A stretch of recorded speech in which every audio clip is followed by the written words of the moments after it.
Good evening, everyone, and welcome to this meeting of the Governance and Audit Committee on Tuesday, the 22nd of November 2022. I'm Councillor Paul Smith, and I'm Councillor for St Anne's and St John's Ward, chairing the meeting this evening. Usual bookkeeping announcements. The actions in the event of emergency. There is no practice alarms planned for this sound. Please evacuate by going down or the back staircase to the high street and then to the car park behind the town hall tunnels. This meeting is being held in the grand jury of the town hall, broadcast live over the internet, where it can be watched via the YouTube channel. The recording will be available to view afterwards. Please would speakers use phones at all times and speak directly into the microphone. Members of the committee may electronic devices to access. Visitors are welcome to use other devices, including cameras, but please use them discreetly,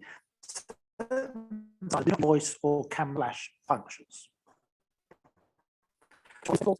An induction loop in this room. You may take a short break at 8 p.m. of the meeting. Introductions. Ask the members of the committee and the attending officers to introduce themselves. Good evening, Andrew Weaver's Monitoring Officer. Good evening, Pam Donnelly, Chief Executive. Evening all, Chris Pearson, Labour Councillor for Beer Church.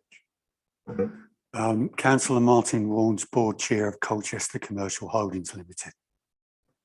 Good evening, Alistair Wilson, Senior Commercial Manager for Colchester Commercial Holdings. Michael Woods, Energy Manager for Colchester and For Energy. Councillor Reece Smithson, Tiptree Ward. Councillor William Sunnox of Rural North. Councillor Sarah Naylor, Lexington and Braeswood Ward. Councillor Sam McCarthy, Shrub End Ward. Matthew Evans, Democratic Services Officer. Elizabeth Simpson, Head of Estates from Amphora. Thank you very much. We are also being joined remotely by Elizabeth Simpson and Matthew Evans. He seems to be showing us a remote as well as one in person, which is a great one for fooling me. Substitutions. Councillor Sunnox is substituting for Councillor Wood, I believe. Other than that, there are other items. Can I welcome Councillor Naylor to joining the committee? Thank you very much for joining us. Urgent items. There are no urgent items. Thank you very much. Declarations of interest, on which they have a disclosable interest, prevent them from discussion or any item vote on that item, or any other pecuniary interest or non-pecuniary interest. Please indicate that at the appropriate times. Minutes of the previous meeting on the 18th. Has anyone got any issues with them, or can we approve? I see no objections. In that case, I ask that we approve. Thank you very much. Have your say. I believe you have your say speakers this evening. Thank you very much. Again, we do have council in attendance, and should you wish to address at any point, please feel free to indicate, and I will bring at an appropriate time in the conversation. The committee's approval, I would like to change the order on the agenda and deal with the Colchester Commercial Holdings annual report first. So people dealing with that item in part after that item's been done, rather than keep them to the end of the approval. Agreed. Thank you very much. Right, in that case, we'll move straight on to I-13 on the agenda, and there is going to be a presentation. The Chief Executive, I believe, wishes to. Do you wish to speak now? Thank you, Chair. Much of your time up this evening, but thank you for allowing me to be here. I wanted to make sure that the The panel was completely aware of the news with regard to Paul T. Smith, the current managing director of CCHL, who has decided, sadly for us, to retire. Paul will be leaving us towards the end of February, and as you'd expect, Paul, who's he's on his way back from leave. As you'd expect from Paul, he's given an effective move transition. So I'm looking forward to meeting with Paul on Thursday to talk about a whole range of issues, including interim arrangements, recruitment, and a period of transition. But as is the case when a senior member of staff leaves any commercial organisation, there's a number of risks. And so the Cabinet, I've asked Paul in the scoping and commissioning risk assessment, which will give us an immediate sense as to where the priorities are in relation to Paul's departure. So clearly we'll be reporting back to the stakeholder committee. You'll also recall that one of the recommendations, I think it was recommendation 7, or that's full independent and external review of the armed forces operations. And of course, that's even more important as Paul moves on to things, a very happy retirement. And so we asked with commercialisation piece of work that will give us some insight into the risks, the opportunities, and the advantages and disadvantages of our current arrangements, the law changes, tax arrangements change. So this is a great opportunity to have everything as it needs to be. Are we in a position we need to be in, given the external challenges, which, as you will know, are significant? And how can we best ensure a successful future for Amphora forward? The report on that will come back, but I anticipate that we'll be able to report back to the Governance and Audit Committee by the end of January. That's all I've got to say for now. I'm very happy to take it. Otherwise, I'll hand over to Councillor Warnes for the annual report and accounts. Thank you. I see no one indicating there are any questions. So Councillor Warnes, would you care to? Chair. Good evening, committee members. I've been invited on behalf of Colchester Commercial Holdings to present before you and the company's annual report this evening. The report before you sets out the summary and activities of the council's wholly owned commercial companies during the fiscal year 21-22. The company's annual report is attached to the report you received with your agendas, and I'll say something about the report in a few moments' time. The committee is invited to review the performance of the company and its subsidiaries during 21-22 as shown in the annual report.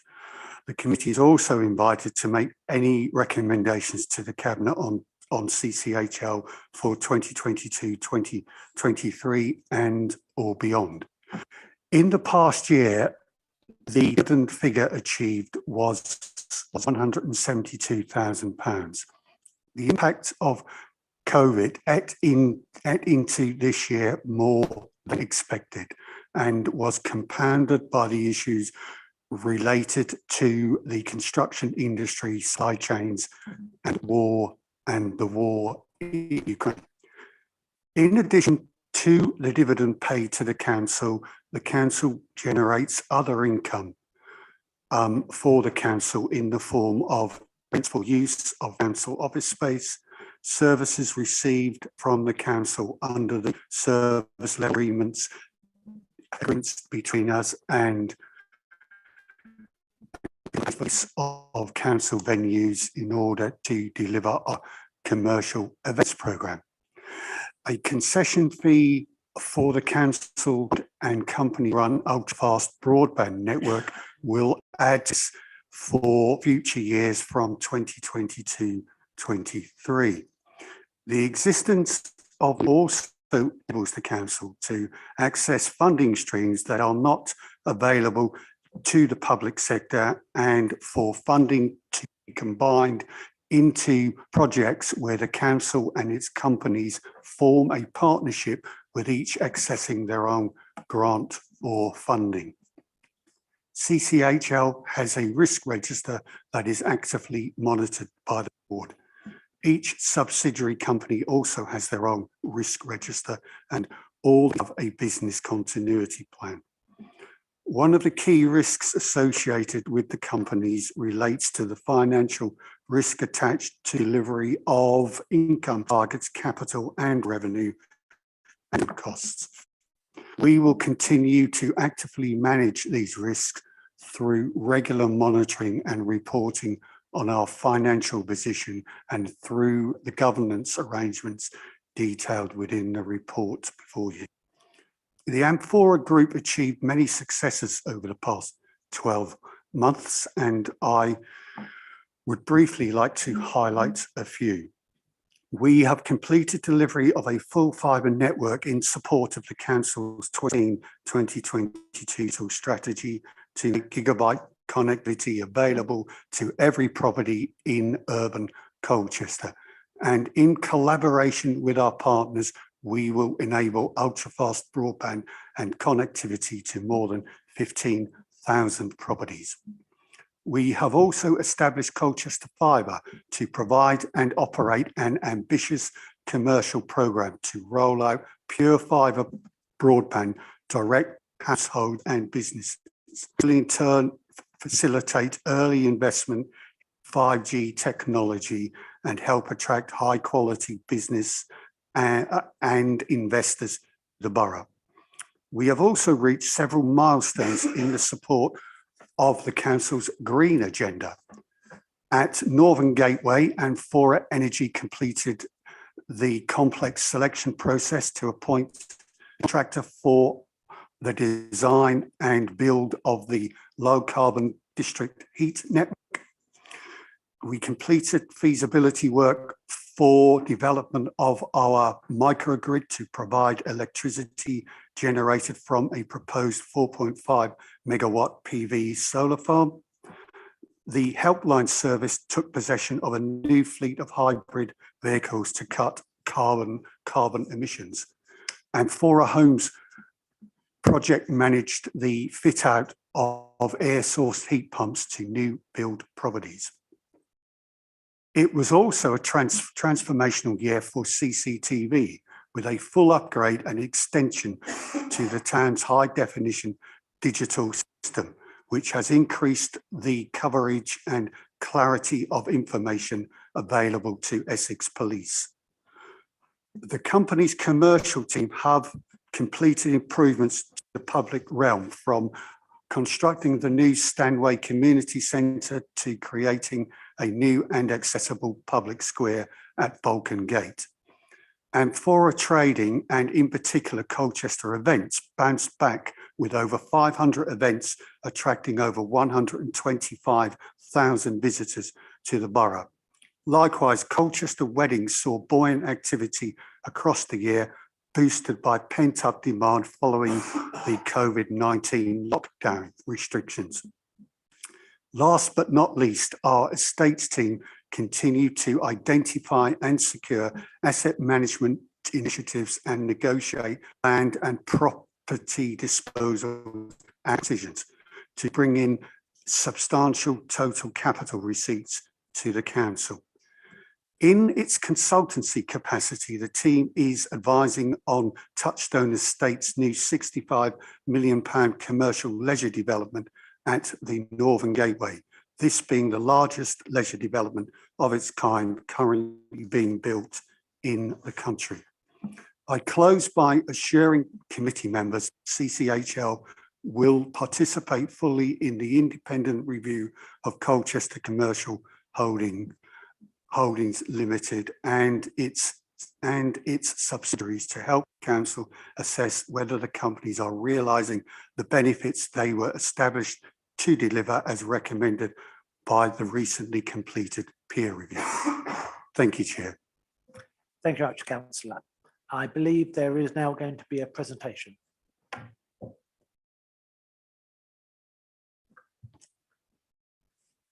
Yeah, good evening. Just wait for it to.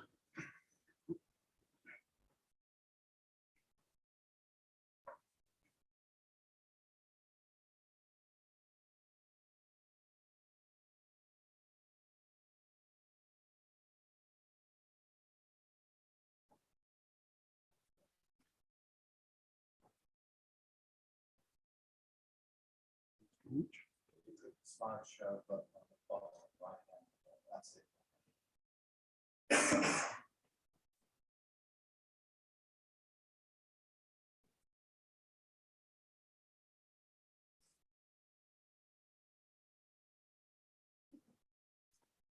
Okay, so this presentation is a review of 21-22 and an overview of the current year 22-23. Beyond this year, our business plans, our 5-year plans are being finalised. I understand there's a request for an additional governance audit committee in January. Obviously, those plans are subject to the external review that's been spoken about and may obviously be needed to change once we know the outcomes of that review recommended by the peer group. With me tonight, we've had the introductions. Michael Woods, our energy manager, will take you through an update on energy and be prepared to answer questions. Elizabeth Simpson, our head of estates, will be able to answer questions on the estates. I will cover off most of the training matters, and any areas that we're unable to answer tonight, we will also take those questions away and provide full answers. We will endeavour to answer all your questions, and with your permission, we will take the questions at the end of the presentation. That's okay. Okay, next slide, please. So, Colchester Commercial Holdings Limited, which in working title we refer to the Amphora Group, in 21-22 demonstrated the commercial expertise of our teams, delivering not just financial results, but also delivered high quality, place-defining developments, sustainable energy solutions, and importantly, services with both a community and a commercial focus. So as Councillor Warnes has said, the dividend return to the council was 172,000. And you can see the highlights there, which are in the annual reports that you have a copy of some of the key achievements. In particularly, I think the wider benefits of the Amphora Group that aren't reflected in the dividend, particularly around the events. So 125,000 people came to those events. The large scale events, over 50% of those tickets are sold from people out of CO postcodes. So it's bringing a lot of people to visit Colchester, who then stay in Colchester and then subsequently visit thereafter. We don't measure the wider economic impact of events, but only last week you were seeing the light switch on, which was led by Colchester Events with partners across the town, attracted over 10,000 people to the high street on that Wednesday evening. I think CCTV as well, the investment of Colchester Borough Council in the new digital system is paying massive benefits. We've seen a 65% uplift in arrests with the quality of the images we can provide to the police, and we've also detected 23% more incidents in the town centre. So again, paying real benefits in delivering a safer town centre, and also where it extends beyond that. Next slide, please. Colchester Amphora GNGS, I'm sure you're aware, was set up to develop the heat network as part of the Northern Gateway to Mill Road development. Obviously, things, as with the development, things of work in the company have actually run a little slower than expected because of some of the issues of getting the development going forward in planning and such. In 21-22, the sort of major work was doing the tendering for the design and installation. That was a very large body of work. We had 6 people, companies that replied to the tender, some from Finland and such. And that work was completed in September, and we appointed, Pinnacle Power was selected to take the work forward. But obviously the project was put on hold later that year because the issues with the healthcare development bidder at that time fell through. So another one had to go back out to market again. So that work was put on hold, but then in the spring, we looked to do the pre-contract service agreement, which was actually the design phase to keep the project rolling forward. And that work is just coming to a conclusion at present. Also at the time, as mentioned previously, we're working on the development of microgrid. We're looking at solar storage and battery up there. And obviously been looking at other areas where we can support the council. I sit on the climate change board and the climate working group assisting the council on climate change areas. In the forthcoming year, obviously the next slide, we are looking obviously to begin construction of the energy centre. Obviously the timing of that is important to manage that. So when it's complete, that we're being able to deliver heat on for the first houses or offices that are built at Mill Road. So there's some looking at exactly the timing of that stage and also continuing work on the development of the microgrid. Thank you. Next slide, please. Okay, Colchester for home. So the major achievement in 21-22 was the development of Crefeld Villa into 6 apartments, of which were 2 were for affordable rent. And also within that footprint, 2 3-bedroom houses were constructed. They were all constructed to the Future Home Standard 2025, being a very high energy efficiency rating. We also progressed the Military Road site redevelopment of the former residential property to yield 6 1- and 2-bedroom apartments, again all for social housing. And in the garage sites, we completed the redevelopment of sites at Harding Close in Oldham and advanced 2 further sites at Buffett Way and Scarf Way. This will provide a total of 16 2- and 3-bedroom homes. Next slide, please. The key priorities for this year, the major one, so our new head of housing joined us today. So Lee Rainforth was a former technical director of Taylor Wimpey. He has over 30 years experience in major house building construction. He literally joined this morning, so a little bit unfair, I think, for inviting him on this evening. But we're very confident he'll be taken forward to the housing company. The main focus is to get detailed planning. Could you sorry, apologies. Yes, the main focus of Lee will be to deliver the detailed planning submission and procure a contractor for start on site for the old Mill Road Rugby Club site. Obviously, there is some infrastructure work in Northern Gateway to be completed ahead of that to aid traffic flows and traffic management. We also will continue the work on phase 2 sites. That will link into the town centre master plan and what is the future requirements around some of the sites highlighted within the town centre footprint. Next slide, please. So culture and forward trading. So firstly, just touching on Northern Gateway. So the key achievements, as Councillor Wands has highlighted, was the beginning of the construction of the 65 million leisure park. It's advancing at pace. It's due to complete in September 23. Those who've probably seen it, seen the travel lodge that's topped out now, the construction of the cinema, and you can see there are a number of already units that have been let by the Turnstone development. The construction of the walk, so that is the link between the Highwoods and the Northern Gateway development, has been completed. We also successfully secured a grid connection for 3 mega.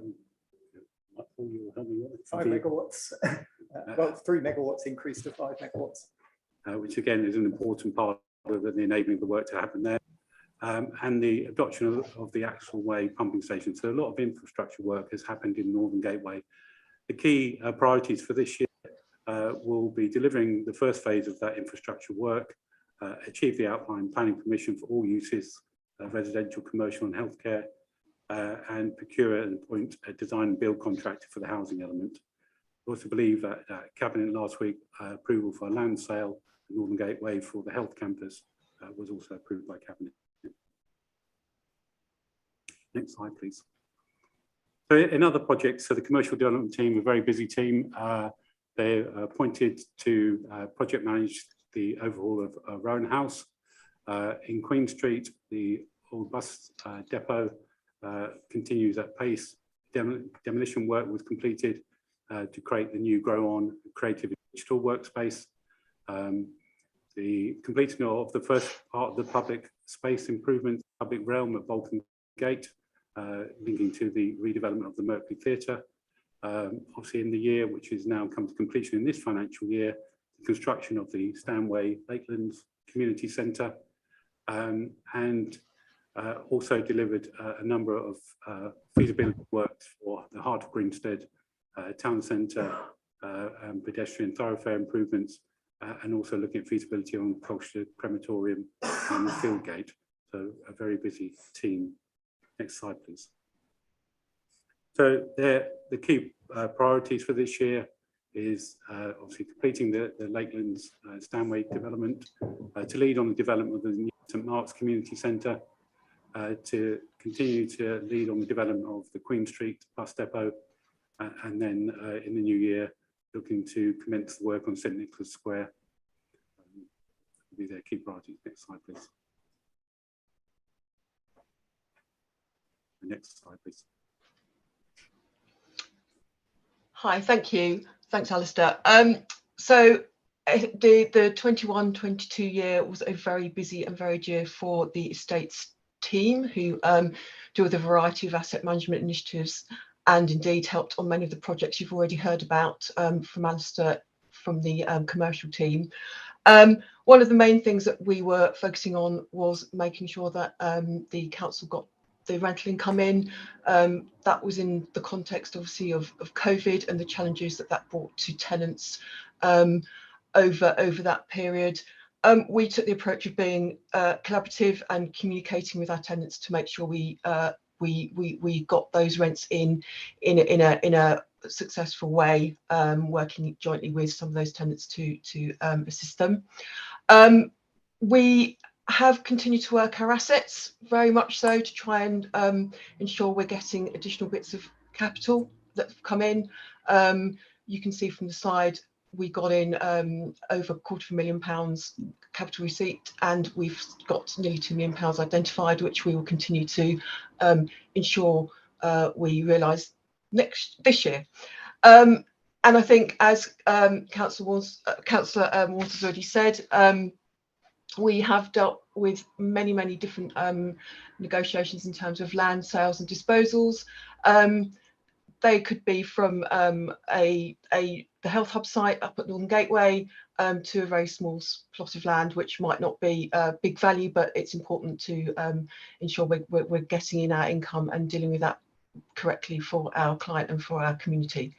And I think the estates team has been really proud to be involved in some of the schemes going up at Northern Gateway. So the Health Hub mobilising the sale of that last year, and also obviously the Turnstone scheme, which has already been mentioned. Our role was to take the lead advice on the lease advisory matters, so ensuring that the council is protected going forward with the tenants coming in and making sure that we get the right tenant mix. So, again, very much a collaborative and project-led kind of a role that we have with our colleagues in the companies and in the council. Next slide, please. So moving forward, again, we will be focusing on trying to get rental income in and minimising empty property costs. Obviously, cost of living crisis, tenants are going to be affected, and we're very mindful of that. So we'll continue with our collaborative approach with our tenants, and it's continuing to work those assets to try and reduce the deficit that the council's facing at the moment.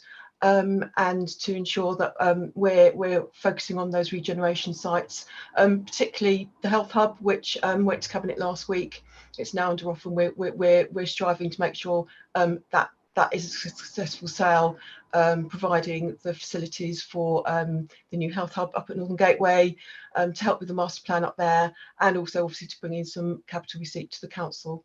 And I think finally, just like to say, we're doing a big piece of work, letting 1.5 floors at Rowan House. Again, following the consolidation of the council into one floor, our role has been to market that site and to get a tenant in, to get income in, but also it's going to make sure that we get some co-working with our partners, which is really good for both organisations, and it's also in securing those tenants at community centres as well, to make sure our residents have got the facilities they need going forward. Thank you. Next slide.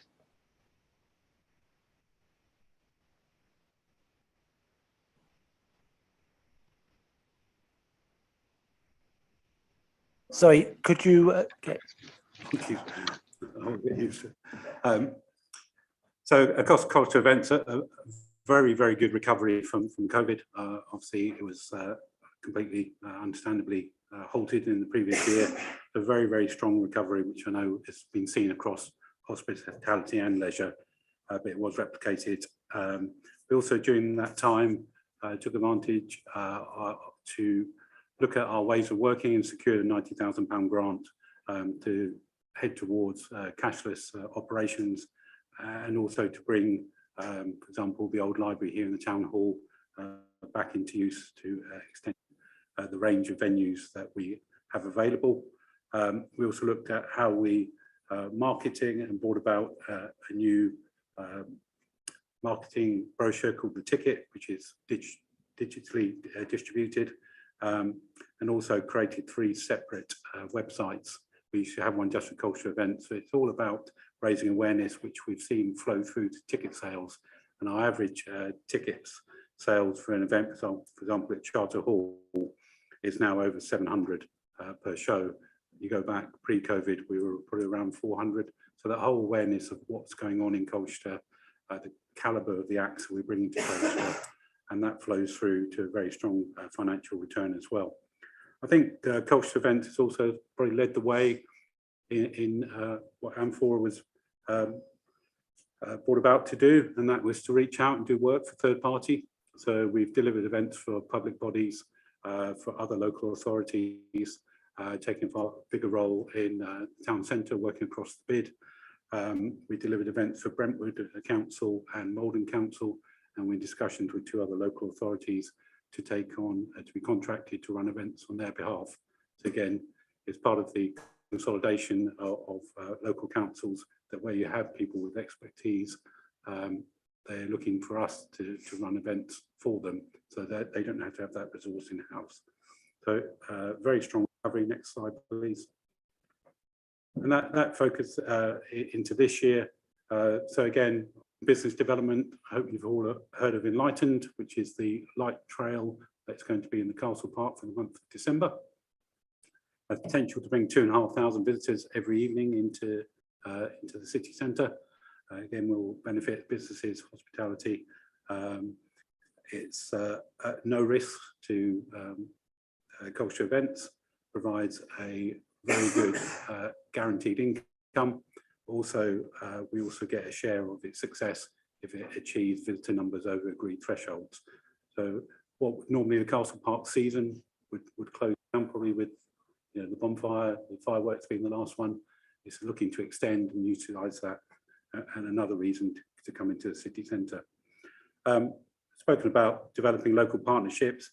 Again, the team made a big inroad this year. So it's the first year that Colchester Events took the lead on the light switch on with that coordinated parade from the Mercury, trying to take the whole city centre in, from the High Street round to First Sight, round to Lion Walk, round to Colvin Square, trying to bring all partners together for one coordinated. It's the first time in many years we've had a coordinated switch on. And then, as I said, we've continued to build on our track record of third-party events, and we're just waiting for a decision from a local council to give us a 2 + 3 years, so hopefully a 5-year agreement to run all their outdoor events. Next slide, please. So Helpline CCTV. So Helpline, I think the proudest of all our services, it's continued to operate totally throughout the whole of the pandemic. 24 hours a day, 7 days a week. We've continued to operate a full monitoring and, most importantly, a response service. So the only care line in the region to achieve that we continue to go out to our residents when they're in crisis and the most needy, 24 hours a day, and provide that quick response to lift them up to support them in their time of need. With that as well, we continue to work across the health sector, working with the Integrated Care Board now and the ambulance service. So where non-injured, low priority residents who have fallen, they are now referred to helpline, and we cover the whole of North Essex so that we go out and provide that service and are paid by the health service. So it's a valuable income, but most importantly, rather than potentially waiting for 12 or 14 hours for an ambulance, you're getting a response from us in average in under 45 minutes. So that service goes from strength. We still are attracting new customers. And we've spoken about the upgrade to CCTV and the benefits of that. So next slide, please. So it's key priorities. Next slide.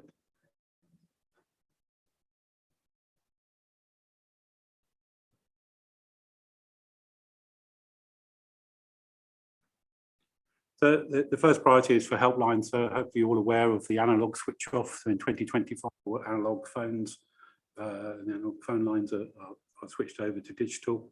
So we are, after many months, if not years, of watching the market, learning, we've now finally committed to a new digital system. We're going to upgrade the operating platform, and then we have the task over the next 2 years of a significant investment to swap out all the equipment in every end user's house for a new digital appliance. That's important because obviously when the analog switch off, the service wouldn't continue without doing so.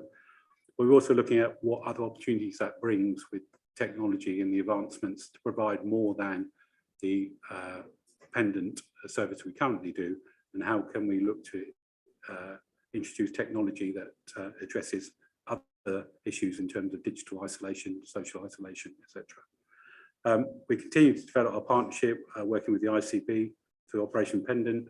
We now support the hospice and single point. We get referrals from UCRS and also 111, which is extending the range of the services provided. And I think the quality of the services provided is recognised and appreciated by the healthcare professionals. We continue to look at business opportunities, and we're modelling potential joint ventures with other local authorities to deliver one service across North Essex. And we're also developing commercial opportunities, and only this week we've submitted our first commercial CCTV proposal to a private residential dwelling for them to have CCTV. So there's an opportunity really to drive some commercial income in that regard. Next slide, please. The Colchester Fibre. So Colchester Fibre, as you heard from Councillor Warnes, the local full fibre network funded by a grant from DCMS was deployed and completed by the M4 trading team. We then established Colchester Fibre as a trading brand to actually not only just be the wholesale provider of fibre, but also to be a service provider. So, for example, what that means is we've built the network to so far 12-kilometre metronet going around Colchester.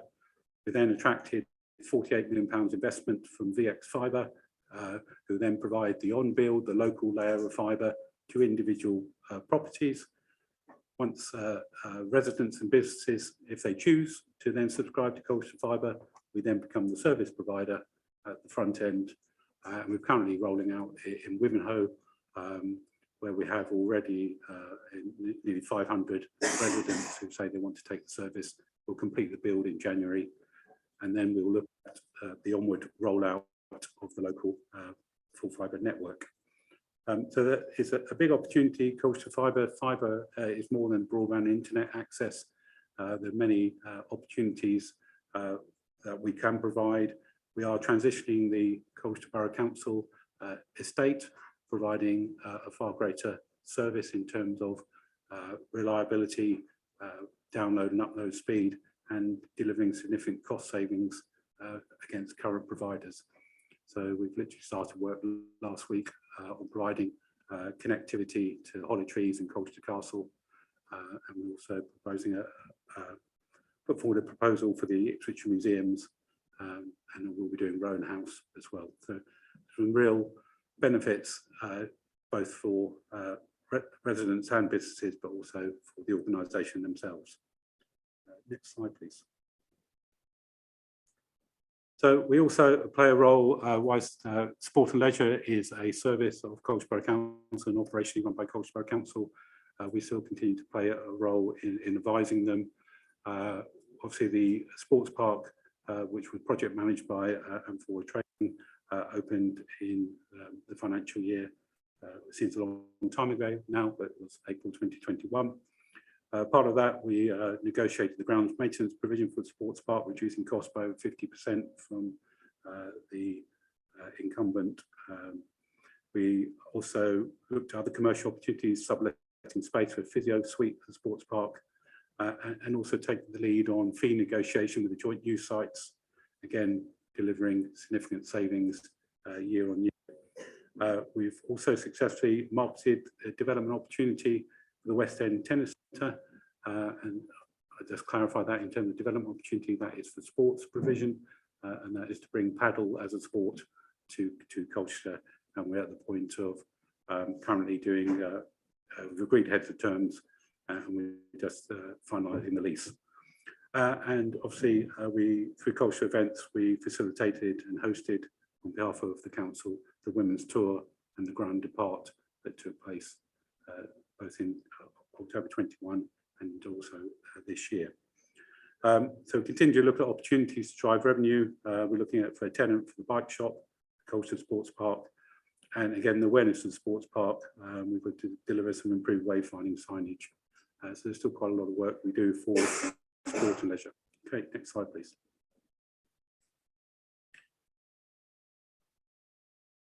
Come back away. Next slide. Yeah, okay, so just an overview of our financial outturn. As we reported, a dividend of 172,000.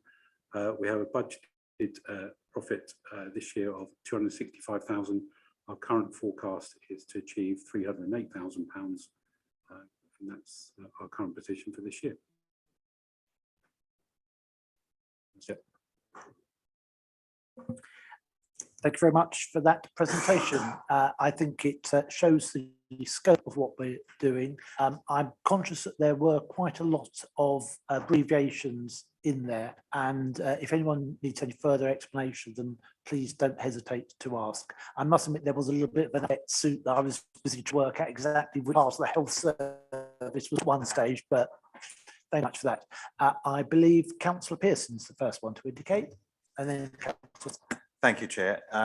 Yeah, it's very good to see all of the achievements over the past couple of years and the developments that are in train as well. Very pleased to see that they are reflecting the priorities of the local authority as well. I like the report. I just think we should have a bit more detail about the finances in the report as account an end of year organisation. So I think I'd like to see that in future. I also, the layout, just a little bit of criticism. I looked at the report, the picture don't reflect the city of Colchester. The front page is almost exclusively male, and I cannot see on an obvious non-face there. So I'd like to see a bit more recognition of the diversity of Colchester in the report. But that said, I think having been involved with the committee that established CCHL, I'm very pleasantly surprised by the achievements, I have to say, because at the time I was a bit skeptical. But I think that CCHL has done some tremendous work over the last few years, especially around the Northern Gateway, the move to the heat sourcing and the sport park and the leisure park that is under development there.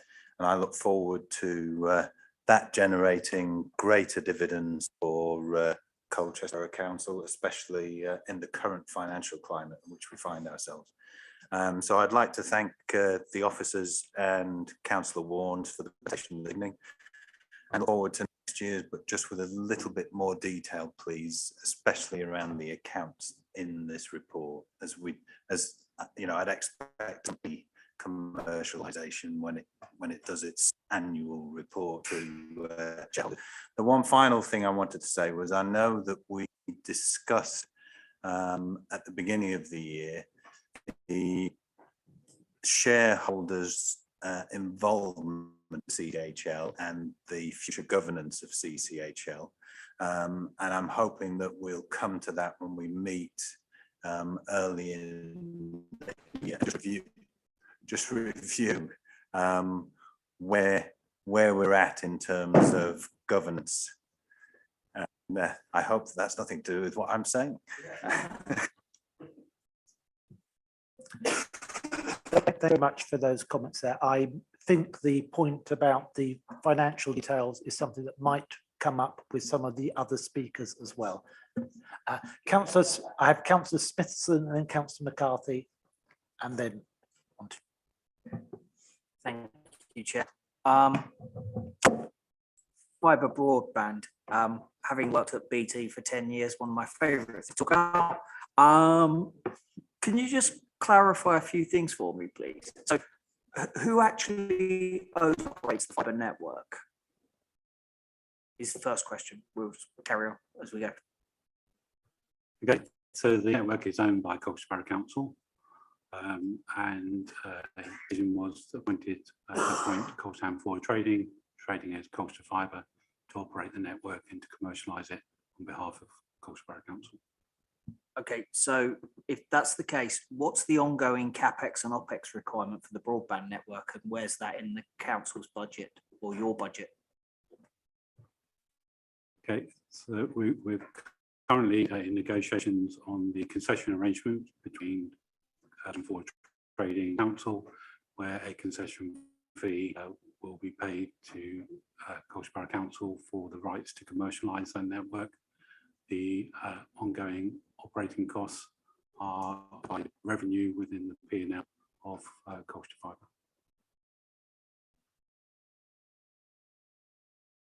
Sorry, your operating expenses and your capital expenditure are in the revenue.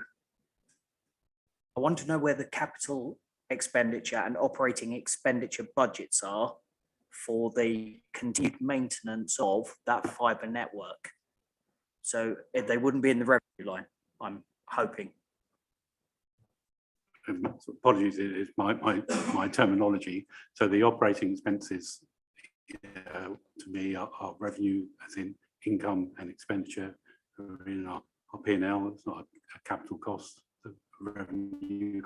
But it's a broadband network, it needs maintaining, so there must be a capital cost to maintaining the broadband network. So BT, for example, got 2.5 billion a year expenditure and 4 billion into its operating expenditure to keep that network running. You've said we own a broadband network, we need to operationalise it and commercialise it, but it costs money to keep it going. So where's that money? Because it's not in your P&L from last year. So is it all in this year's? Okay, so last year when the Fibre owned being appointed from this financial year to commercialise it, been finalised, the costs, the bring for maintenance of that network that Colchester Borough Council own is being allowed for within the projected expenditure costs of the company. And what are those costs for the next 12 months? Are we getting to an area which is commercially sensitive? Because if so, these are very valid questions, but if they are commercially sensitive, we would have to take them in a private session rather than in a public session. I would expect to see them in the published annual accounts, but they're not there yet. So if it is commercially sensitive, I'm happy to stop, take it offline. It's when you were asking for the precise amounts that I was feeling we may be straight to a Well, I- commercial. Yeah. Yeah, sorry, Chair. So I'm so concerned that we've just flashed a number up on the screen that says revenue 6 million. We've got a broadband network that we've sunk an amount of cost into. I have no financials on which to base it. I don't see where the capital operating expenditure is. And then I've got a third party who has apparently invested 48 million into the broadband network. So I don't understand where they come into it, because we apparently own the network. They won't be paying to maintain our network. And then my next question, how much we invested in that network and how much revenue we forecast to make over the next 20 years, which is the general life cycle of a broadband network. Right. Are any of those questions going to come into the commercially sensitive one, in which case we would need to? Sorry, I'm having an indication from the monitoring officer that that would be the sort of stuff that we would have to take into private session. So we will do that. Sorry, Councillor Pearson. Yeah, sorry, Chair. Can I suggest that rather than going into a private session, which would be difficult mechanically, that we ask that, because I'm interested in a number of those figures, but I think it would probably be better, and it would meet with the commercial sensitivity of the figures, if we were to ask the members of the CCHL to provide that to councillors via email rather than here in open session. Completely agree. And perhaps we could have a call or something to brief us through this, because it's a huge amount of expenditure potentially, which I just don't see where it is and where it's going. Thank you. Thanks, Councillor. I think you very good point. I think that might well be something we'd want to pick up under our actions required in our notes to the Cabinet, because it is a very valid point. We have an expensive network there. Are the funds being set aside to maintain it? And so how much is that being properly accounted for? And those are absolutely valid questions that we would need to have an answer to. When we look at specific amounts, I understand there is a degree of commercial sensitivity in how much we are doing, because it's a business, and yeah, I don't really want everyone to know it's costing me to provide a service if I'm then going to be trying to charge you a higher fee at it. So that makes everyone's agreement there. Have you any further questions? No, I've got some questions about the solar panels, but I'll come back to those later, I think. I'll be more than happy to carry on with the solar panels unless you're on to. Unless Councillor no, okay. So I'm just curious about again, there'll be the costs for building a solar farm. But I was more interested in the size, because the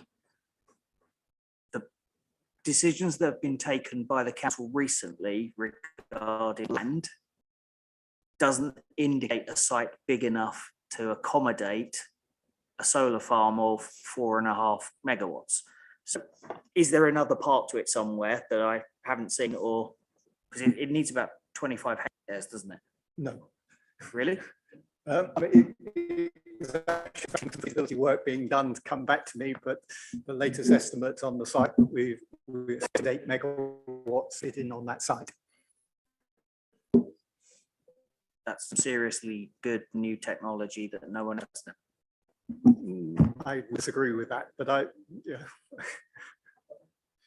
these are professional industry standard, doing this on lots of sites, and that's what they've estimated through. I will happily share that when I get it. I think that would be a very useful document for us to review. But I must admit, it's not an area that I have any solar panels you put there. How many you could put on the roof of a council house is something which I did know a little bit about a long time ago. Councillor Smith, have you any Thank you, Chair. Thank you very much. The next one is Councillor Cully. Thank you very much, Chair. Three very quick fire questions. I'm just going to briefly touch on the fibre network as well. I represent Shrub End, which I believe was the first place where the network was laid. As it stands to my knowledge, so VX Fibre providing the line to connect kind of have the monopoly on being the provider on the network. Is that correct? My question is, can networks connect to these lines and commercialise and push the legislation and do it ourselves and connect, if you like? The next question is regarding the ticket, which is obviously digital. Do we have these in print anywhere, i.e. at any of the events that we had?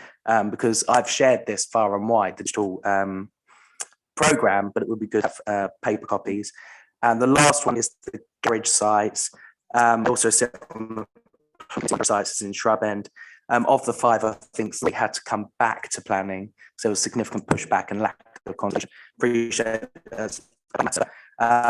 Is converted into social housing. That would do me nicely. Thank you. Thank you very much. 3 different questions. The fibre network that we've built, so we built the Metronet and taken fibre to strategic points, fundamentally sheltered housing. That enables from that to build onward build. So it then becomes their network. Commercial arrangements in terms of access, but they do believe in open access, and therefore, hence, for example, in Wivenhoe, onward build from Stuart Palsy Court, the opportunity then to be the service provider within Wivenhoe. So there is an open access model for that. Whether the company continues to be a service provider connect is their decision to take home. I've limited the again to just paper and waste. This latest one we just printed 5,000, looking at partners in terms of hotels, the visitor centre, and also distribute them directly with people at events. So there is a hard copy, but year on year we reduce the volume that we do print. The garage sites, unfortunately, I'm not able to answer that. I don't have that knowledge, but that's one we'll certainly take away and provide you with the answer. Thank you very much. I think with the garage sites, there's a tension in the commercial development on any particular site and the idealised views of what the residents would do with any planning permission. And there was always a conflict on that one. Councillor Sonnocks. Yes, I have real trouble with this as an annual report. Sorry, can you hear me?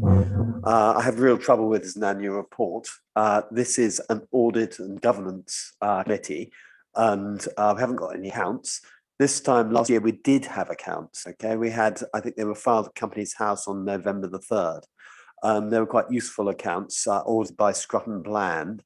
And so my first question is, have we got any accounts in draft, and are there any difficulties with them, and when will we see them, and when will there be an opportunity for this committee or for some other forum to look at them properly and exercise their shareholder role properly?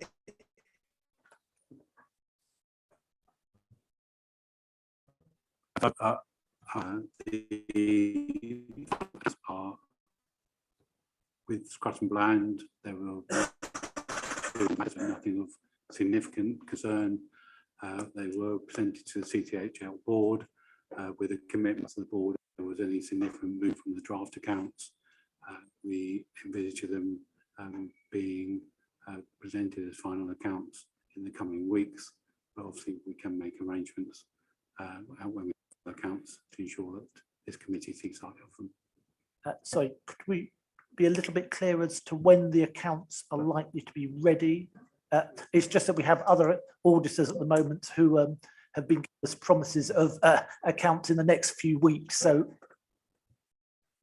I'm unfortunately, it was my role to give that commitment on actual date.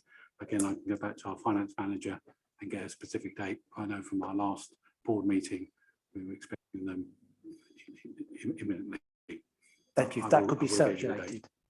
Yes, it's more than that. I don't think this committee can fulfill its role until it sees the accounts, and so that has to come back properly. And we need to go through them properly. They were quite a good document last year, and they began to give you a handle on what's going on. The next thing is I'm worried about what's on Amphora's balance sheet and what's not on Amphora's balance sheet, and it seems that the intention was to buy land, arm's length price from the council, and then, but it really, presentation, event, beautiful company that is doing well. There's some good work to understand where things are. I just don't understand where it all goes. But on the big stuff, on the really big risk, we don't know whether your organisation trade for yourselves, and if it's you know the profits compared to the size of the asset being with. I mean, the Northern Gateway, the turnstone is 65 million. Whose balance sheet is that going to be on? And it looks as if the risk of that is largely lying with some shape or another. We don't know what it is. If something goes wrong with it, we don't know how it's going to impact us. So it really is that we talked about. I talked about the risk to revenue and the cost there is, but that is absolutely dwarfed by some of these big balance sheet items. We just don't know where they are.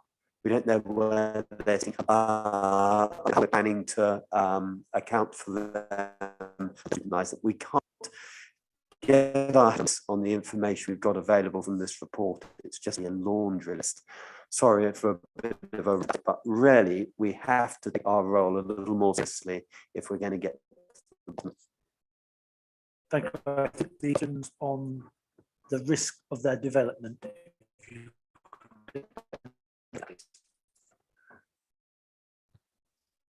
Okay, and another one. I think if Paul Smith was able to attend the business here and now, I know it's not the council building the. Yeah, I mean, you've got and look at where keyword is risks and rewards. If this and it might be a very as a council understand that. And I think it's really the cine world is in trouble. That's the cover. That I've got a lot of experience in these leisure schemes, and they will the and the other bits and pieces come and join if the cinema, if it does this, if they come back and reinvent what will do that. I know that the UK arm of the business isn't in administration, but the US is in. We know that it's pretty big bruises. We know that its share price has moved to about half a penny.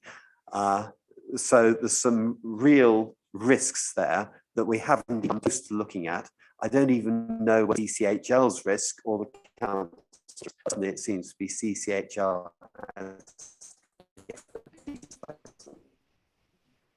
I think the point again there are ones that we want to carry forward in our recommendation, because clearly we need to full understanding. I appreciate because Paul Smith is not able to be present tonight. We're not in a position to get the full answers. Yes. But I would very much hope that we would be able to, and that needs to be obviously documented to his departure, so it's absolutely clear as to where the risk and rewards lie with that development, and that's a matter that we do need to pursue. Absolutely, absolutely. Yeah. Councillor Smith. Sorry. Sorry, oh, sorry. If you, Can I just interrupt? If I may, Chair, I think that some of these points need to be a recommendation back to Cabinet for inclusion in the review that's going to take place next year. I think there's some really meaty issues that need to be considered. Thank you. that's exactly what we are asked to do, I think, under 2.2. But I indicate the Leader of the Council has now indicated that he wishes to speak as well.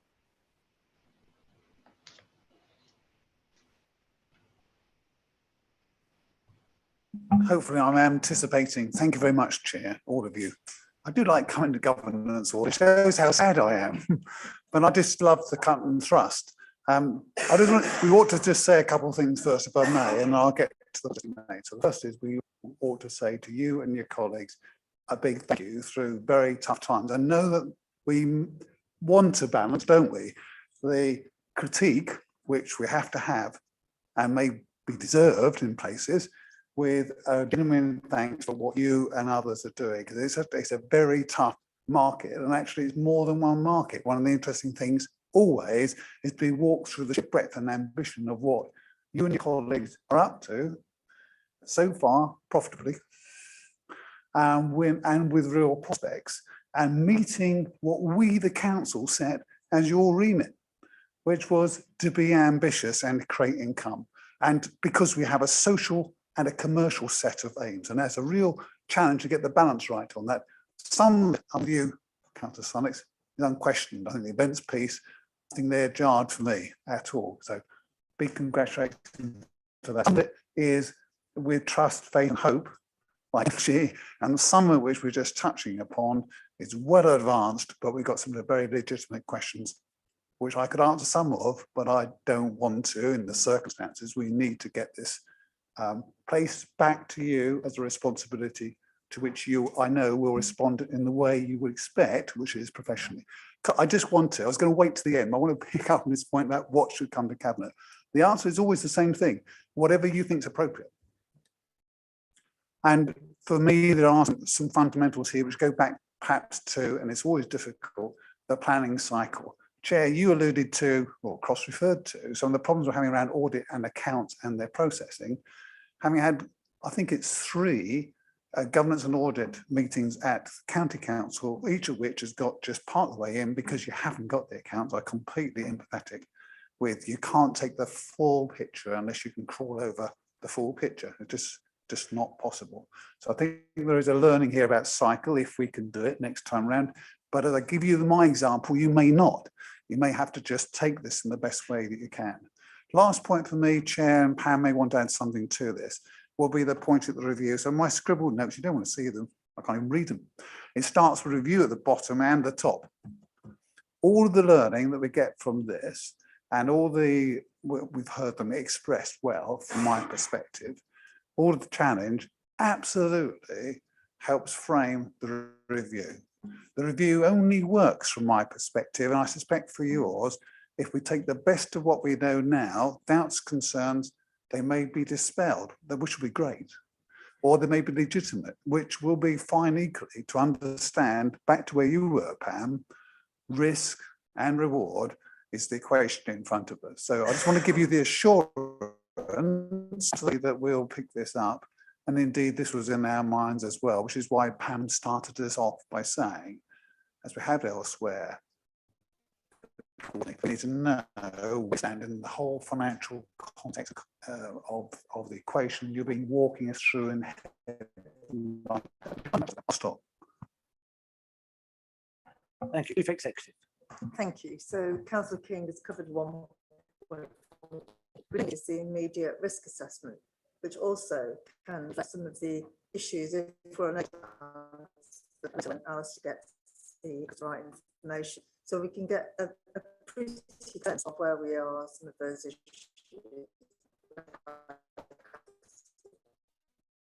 Thank you. I think currently got key areas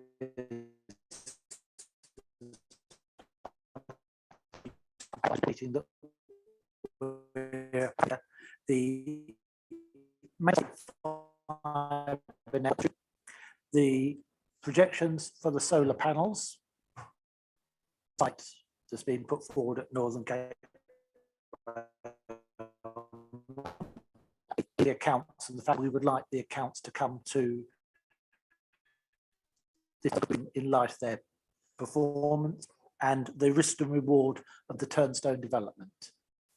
Smith, have I? Mr. Chair, and that was the level of investment and expected returns on the fibre net. Thank you.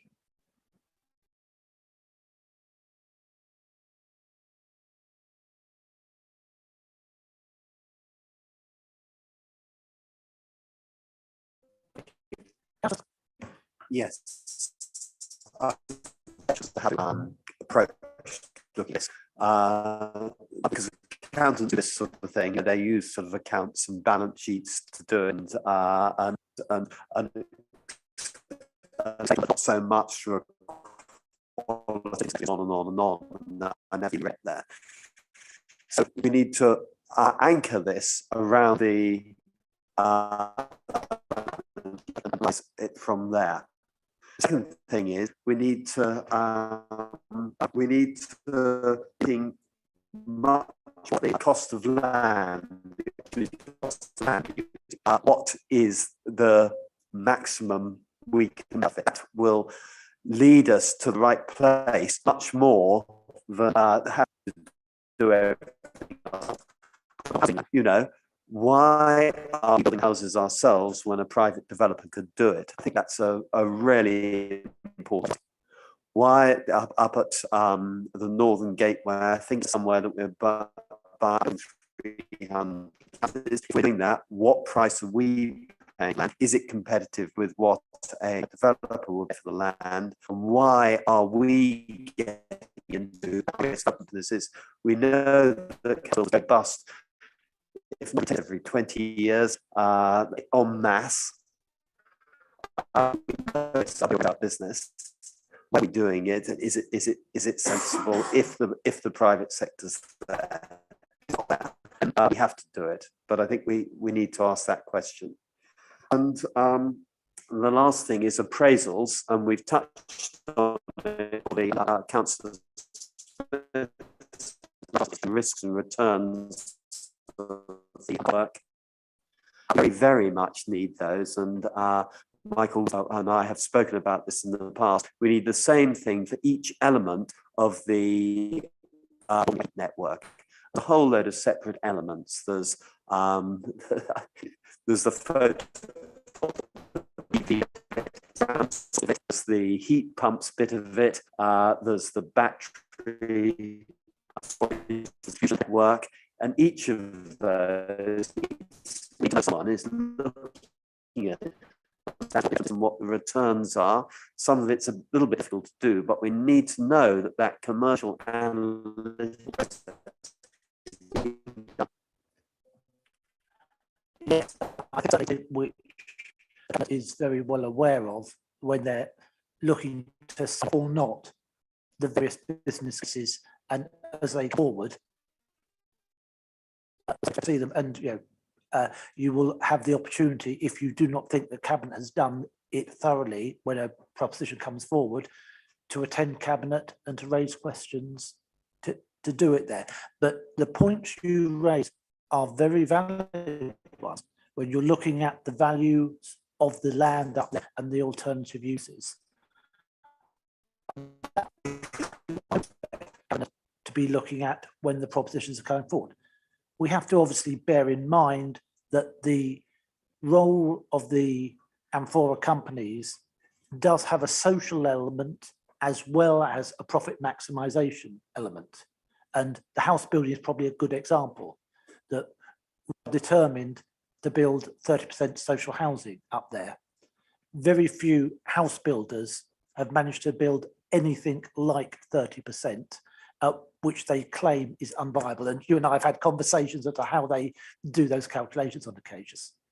And I certainly think that the need for rigorous business cases to forward on each and every aspect, but there is not an element of cross-subsidisation, is very important. Do you wish to come back? To say the social housing, that can be monetized, that can be looked in this business of excuse for Mike's not here. And I've my career about putting financial things. I so often got this, oh, well, there's other things you don't understand when you look at the picture. So we need to demonstrate to ourselves that we're getting this value for that land we possibly can. And the deal between Colchester Borough Council and our is being done market rates. We know either higher way lower than I think the monitoring of basically point out to us that we'll be doing it. So absolutely that has to happen. Again, those discussions will take the cabinet when they come up. In many cases, they will in private session, but as a councillor, I would very much encourage you to attend those private sessions, questions or any thoughts on them to put that point. I did see the leader indicating, I believe. Thank you, Chair Committee. I don't want to extend your time anymore. I think the conversation rounded itself out for me listening to it. A couple of points.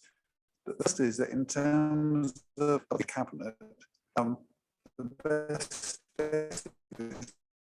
So this is in the spirit of the way in which, certainly from my point, we use committees, policy panel, scrutiny, this committee, where it fits business. To offer a view, give a challenge, offline, can't it? Could be a committee before things come together. We're all more engaged. We have a bit more ownership comes through, and we here. Let's be frank. We may be better at trying to do. Second thought was really better. I'll leave that. Thank you.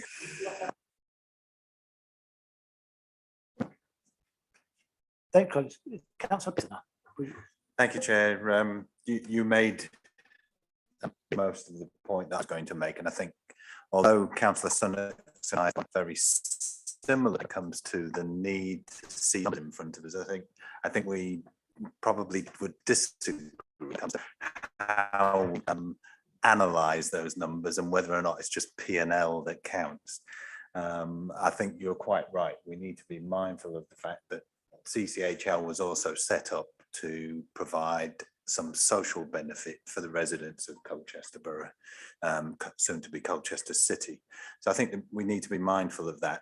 And I would just remind Councillor Sunnock that private companies, as you've already mentioned about the cinema group, do not always get it right. You know, they are in Chapter 11 in the US. So I think we just need to be mindful of that. But I think we're all I think we're all on a very similar page that we need to see the numbers. If we are going to carry out our duty as shareholders of CCHL, which is what the Governance and Audit Committee set up to do, we need to be able to interrogate the finances as well as the activities of CCHL. And sorry, leader. Once it's touched on in terms of and whether we should be doing some of the things we do. There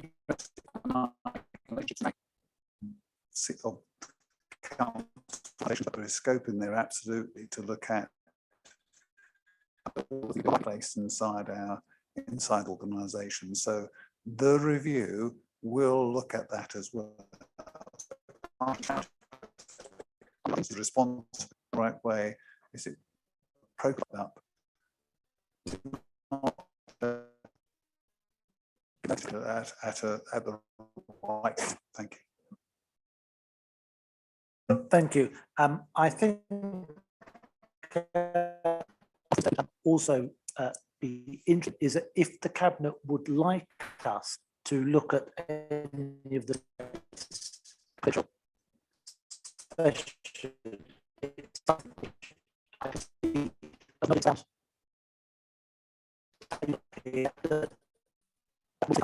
desperately searching through our term reference of our it can be done. Cabinet would like that, and I appreciate this is the cabinet. It's not something that we can. So, I think from the committee that we would be happy to scrutinise or look at any of the business cases, given the expertise that some individuals have around valuation and what have you, that it might be very useful. So, if that is, please, Councillor Pearson. Chair, I just think of usurping the position of the board, which bear in mind includes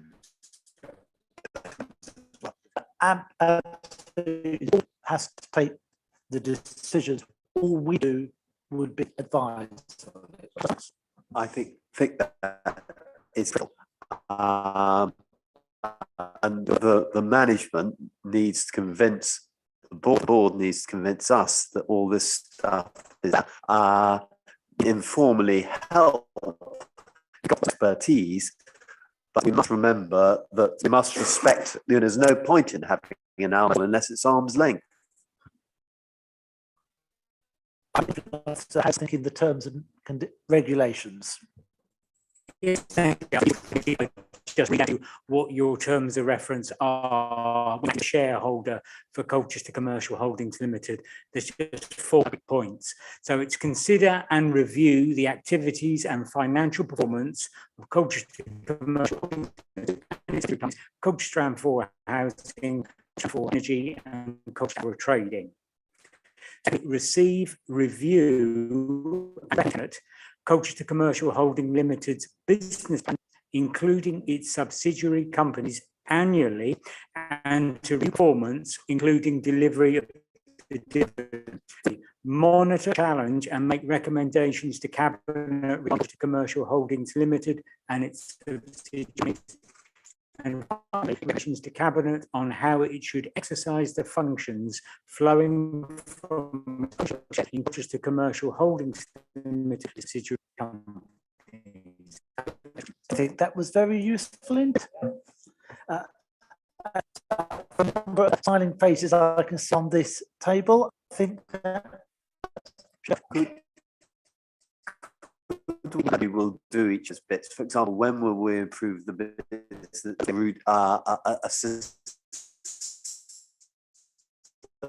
those? How do we make sure that we're covering all those points you've raised, Mr. Weavers? well, we obviously do have a meeting that's going to be dedicated to AM4, where we will deal with many of those cases. I would envisage the business plans, however, would come to this committee as a normal item of business in the January one, or if a business case turn is completed in June or July, it would be slotted into a suitable meeting, because clearly we wouldn't want to wait 6 or 9 months before reviewing a business case. Thanks. I'm going to ask us now to move on to the actions that are required from this item, set up in 2.1 and 2.2. Under the recommendations to the Cabinet, I have got 5 that I've put down that we would like to have further information on the maintenance costs of the fibre network. We would like to have further details on the solar panels business case, and would like that to come to this committee when appropriate. we would like the accounts to come to this committee, and we note that we have not yet seen them and that we would like them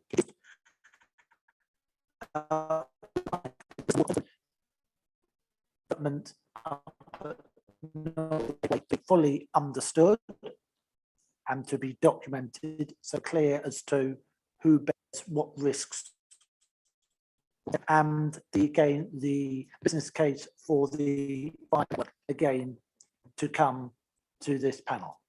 I hope I haven't missed anything, and if I haven't, can I ask you to agree to those recommendations? Agreed. Agree. We will now move on to the review of the council's ethical governance policy.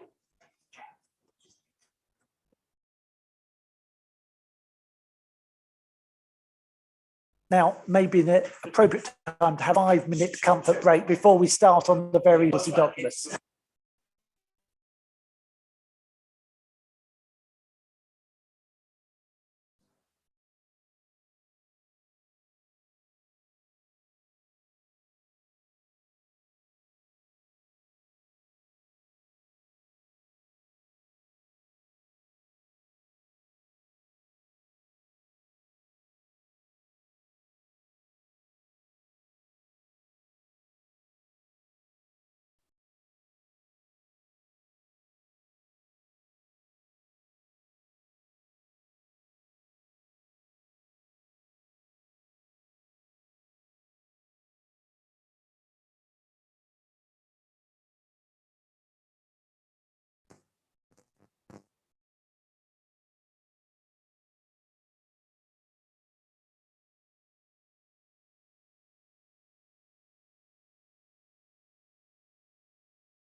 Right.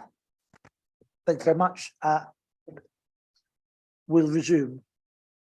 The item 7, review of the council's ethical governance policies. Lee, I believe this is yours to start with. Actually, this one's the monitoring officers to start with. I That's do okay. apologise. Yes. Andrew. Yes, thank you very much, Chair.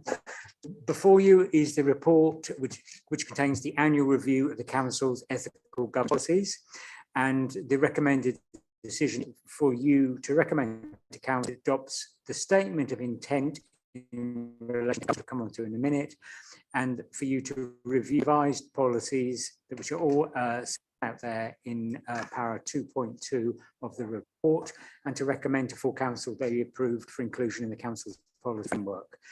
Chair, I do not intend to go through these policies one by one. The committee will be glad to know. Just to reiterate, the ethical governance policies set out the standards of conduct and integrity that the council expects from staff, elected members, suppliers, partners, volunteers, and the public. And to confirm that breaches of the policies will be pursued and the procedures are introduced to any person to raise genuine concerns that they may have about the conduct of anyone acting for the council. You last looked at the ethical governance statement at your meeting in November last year, and I'm attaching a revised ethical governance statement, Chair, to this report, just to update the change of the leader, with Councillor King becoming the leader and obviously Pam Donnelly becoming Chief Executive. So that's the only change on there. Now, looking at paragraph 4 of the report and the review of the policies themselves, you last reviewed these at your meeting in last November, and full council subsequently adopted them as part of the council's policy framework. A few years ago, the committee asked that we include in the annual report a table showing the number of times each of the policies were invoked during the previous year, and that is set out in paragraph 4.1. And again, I would highlight that during the past year, none of the policies were invoked during the year. However, the corporate governance manager, Hayley McGrath, and myself have both gone through the policies, and we have reviewed them and made sure they're up to date and also adhere to best practice, and that they remain fit for purpose. The only addition to the suite of policies that you haven't seen before is the ICT password policy, which has been included in this year's review and will form part of the ethical governance policies going forward. It does what is on the tin. It is our ICT password policy in relation to the use of the council's systems. Just to remind you that the monitoring officer writes annually to both members and officers, reminding them of their obligations regarding anti-fraud and corruption and whistleblowing policies. And there has been recent training provided on data protection and cyber security from the council's IT team. In addition, the council's internal auditors have reviewed those policies as well, and they are satisfied that they are of, they're up to date. Just draw to your attention, finally, the income and debt management policy, which has been reviewed by the customer team. And the only change in that policy is the council becoming a referral partner, money and pension services, which will help customers in debt more actively the money and pension service. Compliance with the government's breathing space scheme in relation to managing debt and increasing write-off limit officers and managers. It is hoped that these changes will help customers during the cost of living crisis as well. Also to mention, the council continues to achieve high collection rates for both council tax and business rates during this difficult period. And the council will continue to improve processes for making payment options simpler for residents and businesses, and encouraging customers to contact as soon as possible if they are suffering financial difficulties during the cost of living crisis. So, Chairman, that's just a very brief canter through the policy, and happy to take any questions that you may have. Thank you. Thank you very much.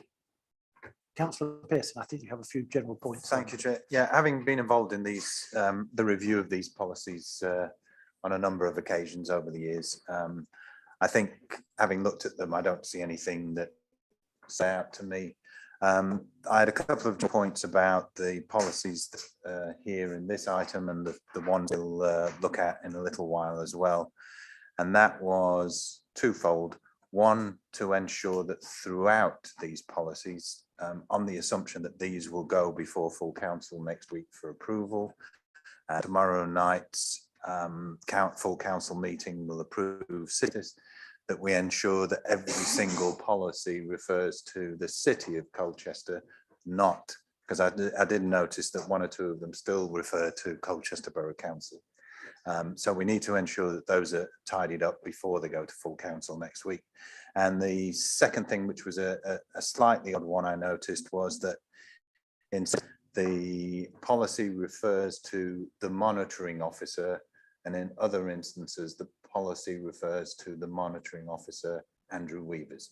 I think we need to be consistent about either just referring to the role or referring to the role and the named person who's in that role at that particular time. Bearing in mind that, and I know I don't want Andrew to go, Andrew has served this authority very well for as long as I've been a councillor, but there always is the possibility that the monitoring officer changes during the course of a period when we haven't reviewed the policy. So it probably makes sense to me that we just stick to the role. So basically you want to do an amendment that says delete Andrew Weavers.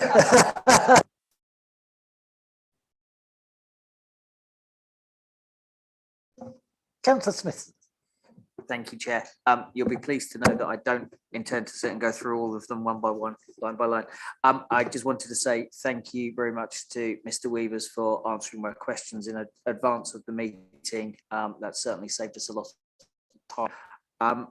I am just mildly intrigued by the IT policies not being invoked or breached at any point in the last 3 years. Call me old and cynical, I don't believe it. I just can't see why. So I'm just be very keen to at some point the kind of tests and sweeps that the IT department are running.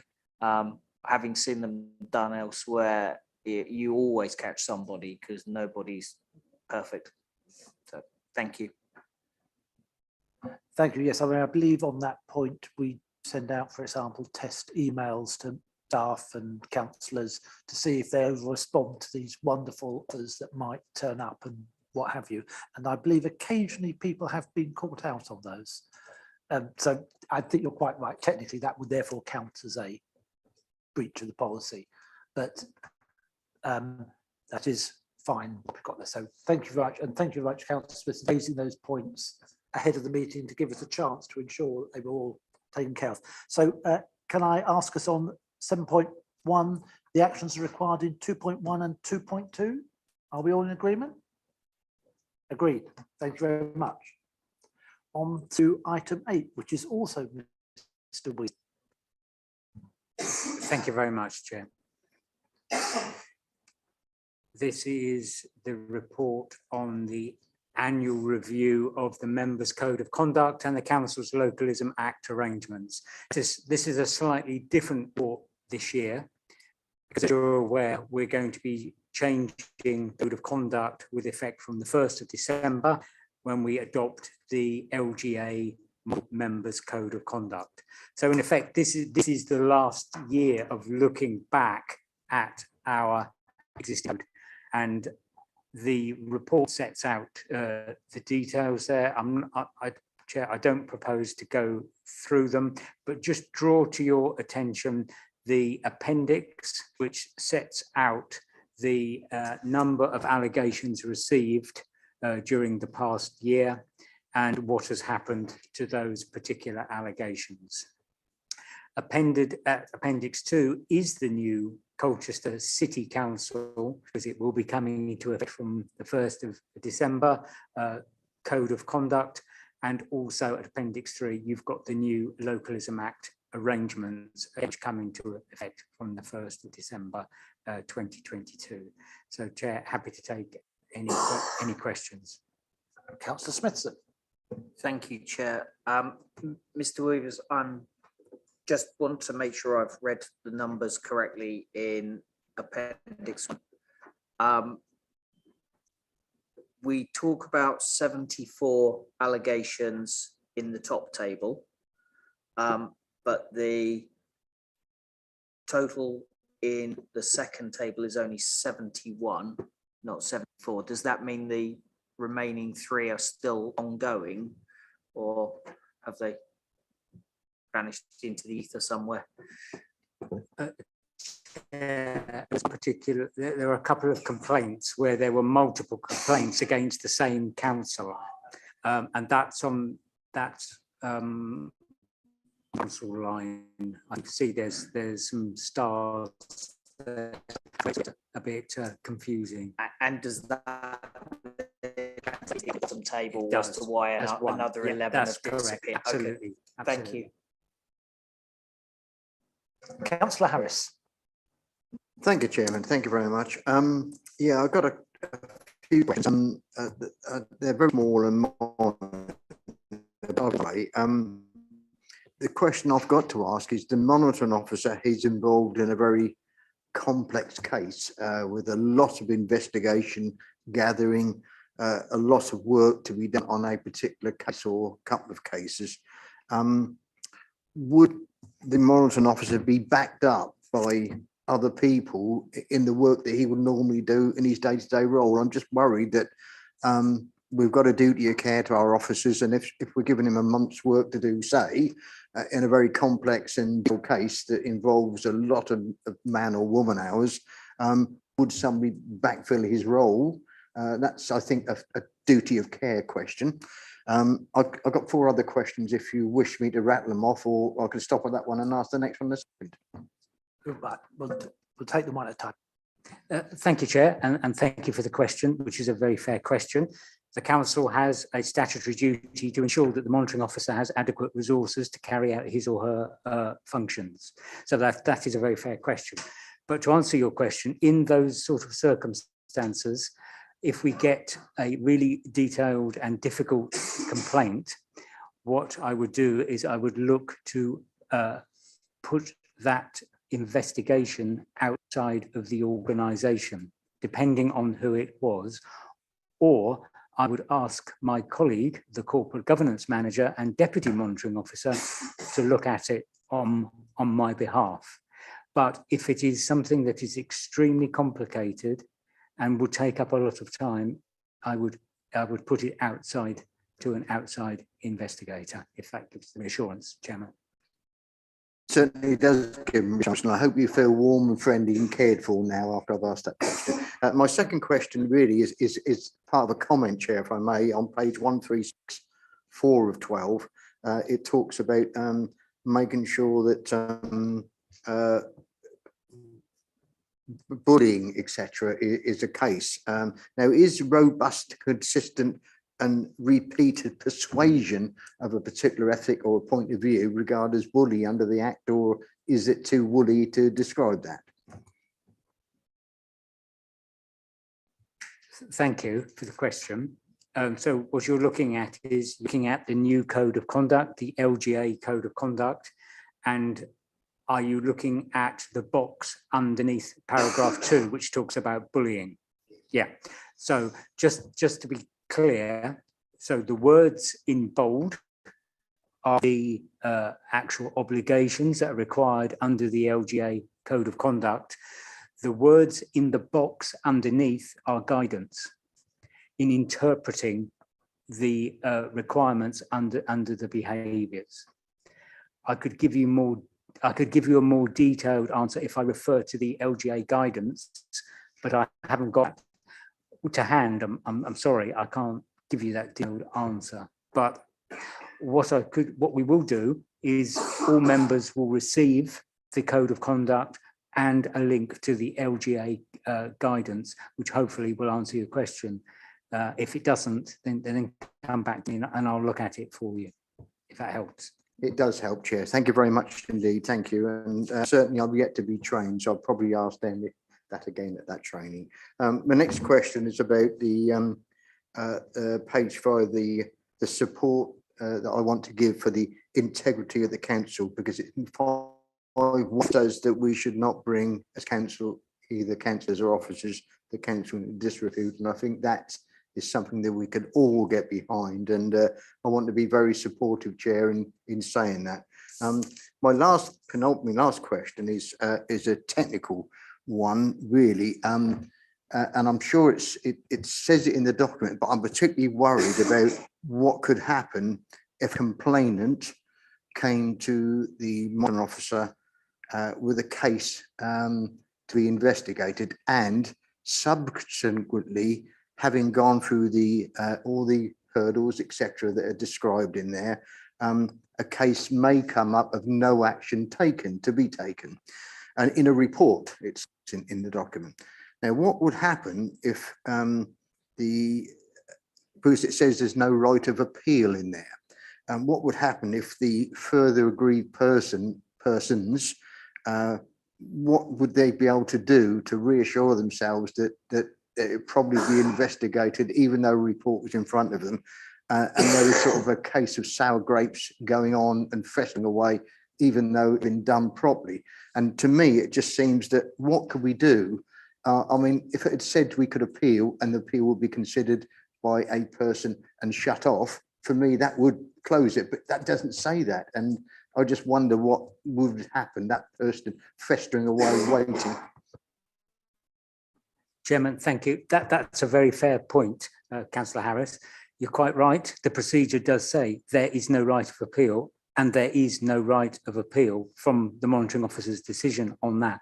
However, what a complainant can do, and at least I think two have when I have been in that scene, is they can approach the local government and social care ombuds and look at it independently. However, they cannot investigate the decision that the monitoring officer has reached. However, they can ensure that the monitoring officer has followed due process in coming to that conclusion. And in the two instances where that, I think the committee will be reassured to know that the social care ombudsman both said the monitoring officer had followed the appropriate procedure, even though the complainant was not happy with the outcome from their point of view. So I hope that gives you that reassurance. Councillor Harris. Thank you, Chair, and thank you very much for letting me ask those questions. I'm quite keen to support the code all the way through. Thank you. Thank you. I would remind me that we are looking at the annual review of the previous one rather than the new one, but Councillor Smithson. Thank you, Chair. And actually my question concerns the new code. I allowed Councillor Harris to answer, so it would be unfair of me not to allow. Appendix 3.5 says that complaints which would not normally be referred for investigation includes someone who is no longer a councillor. I feel uneasy that somebody could avoid investigation simply by resigning their position as councillor, because there is nothing that would preclude them from standing for election again. So I'm just curious whether that's standard practice or we're being super cautious, and if there's anything we can do to change that. Thank you. Chairman, that is a very fair question from Councillor Smithson, but the law is very clear that whilst you're a councillor, and if that person ceases to be a councillor, they're consequently not subject to the code, and we have no remit in that regard whatsoever. So I'm afraid it's not something that we've chosen, it's what the law said.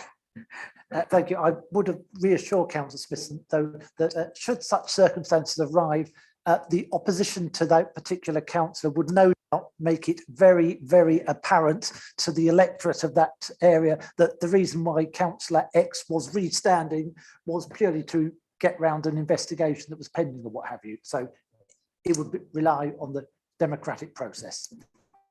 I refer you to our neighbours in Malden who've had that exact same situation and have re-elected said councillor twice. I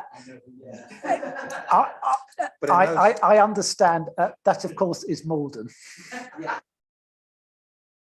I don't think I broke any rules with that, did I? I'm just going to say, in that situation, though, it would be for the complainant to raise the complaint again as soon as that individual was elected as a councillor. Chair, they can do the complaint, but because it related back to another, when they were councillor before, you can't resurrect the complaint, unfortunately. But if they've got a track record of certain behaviours, I'm sure they'll trip up again. Can I ask us to note contents 2.1? Thank you. Moving on to item 9, which again is Andrew Weavers. Thank you very much, Chairman. As a consequence of adopting the LGA code, we need to amend the guidance for members on dispensations, because the new code talks about members having dispensations in certain circumstances, of which you'll hear as part of the training. Book your slot now, Councillor Harris.